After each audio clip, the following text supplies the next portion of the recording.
TV news కి స్వాగతం. మాజీ మంత్రి శ్రీ సత్యసాయి జిల్లా వైసీపీ అధ్యక్షురాలు మరియు పెనుగొండ నియోజకవర్గ సమన్వయకర్త కేవి ఉషశ్రీ చరణ్ కి వస్తున్న ప్రజాదరణ చూసి ఓర్వలేకనే కొంతమంది ఈ టీడీపీ సోషల్ మీడియా వారు ఇటువంటి అసత్య ప్రచారాలకు తెరలేపుతున్నారు.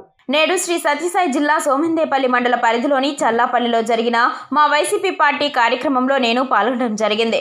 నా వయసు రీత్యా ఎక్కువసేపు కూర్చోలేకపోవడం చేత అనుకోకుండా చేతులు పైకి ఎత్తాను. ఆ ఫోటోని అలుసుగా తీసుకొని నాపై మా మాజీ మంత్రి జిల్లా అధ్యక్షురాలు ఉషశ్రీ చరణ్ పై కొంతమంది టీడీపీ సోషల్ మీడియా వారు ఈ రోజు లేనిపోని అసత్య ప్రచార నిందలు. ఉషమ్మ అందరికీ ఫుల్గా మందు తాపించింది. మాకు అభివృద్ధి వద్దు, మందు ఇస్తే చాలు వస్తాం, పేటీఎం కూలీ హల్చల్ అని లేనివి ఉన్నట్టు చెప్పడం మీ టీడీపీ వారికి మంచిది కాదు. రాజకీయాలు శాశ్వతం కాదు, విలువలు శాశ్వతం. దయచేసి గొడవలు వద్దు, ప్రతి ఒక్కరూ విలువలతో కూడిన రాజకీయాలు చేయండి అని పిలుపునిచ్చిన సోమందేపల్లి మండల వైసీపీ సీనియర్ నాయకులు కృష్ణారెడ్డి. అందరికీ నమస్కారం. వైఎస్ఆర్ కుటుంబ సభ్యులందరికీ నమస్కారము.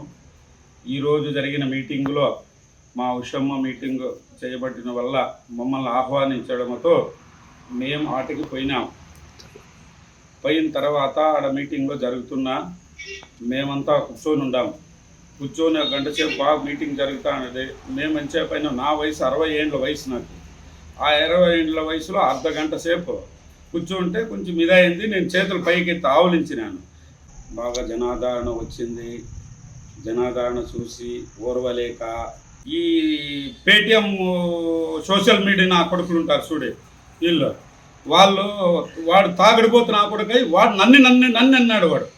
వాడు తాగడిపోతాడై నన్ను అన్నాడు. నా గోటి విలువకు తూగుతాడా వాడు? ఏమన్నా నా గోటి విలువ తూగుతావు, తూగుమను అన్నీ.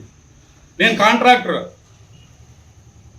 అనవసరమైనవన్నీ మాట్లాడి గాలి గాబరి చేసుకోకుండా దయచేసి ఇట్లాంటివి మానుకోవాలని కోరుతుండా.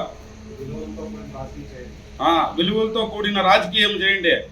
నేను కాంగ్రెస్లో 15 సంవత్సరాల నుంచి ఉంటే నేను ఈడ నా కథ అందరికీ తెలుసు. నేను ఎట్లా ఏమనేది అట్లంతా చేయకుండా రాకుండా పనులన్నీ చేయొద్దండి. దయచేసి మీకు కూడా ముక్తున్నాను.